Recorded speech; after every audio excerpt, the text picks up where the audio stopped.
Welcome to our complete tutorial on the Fidelity investment app. Today, we'll explore all its features and tools that can help you manage your investments effectively. Let's start with creating your account. Simply follow these steps.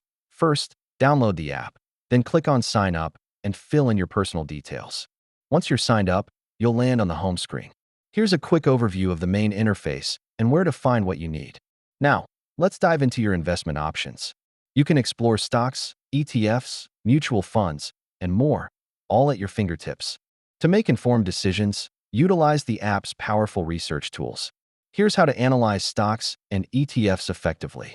Stay on top of your investments by setting up alerts and notifications for price changes and market updates. Executing trades is simple. Here's a step-by-step guide to buying and selling your assets with ease.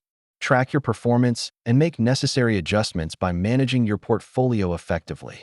Don't forget, the Fidelity investment app is designed for mobile use, allowing you to manage your investments on the go.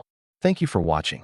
We hope this tutorial helped you understand how to maximize the Fidelity investment app's potential.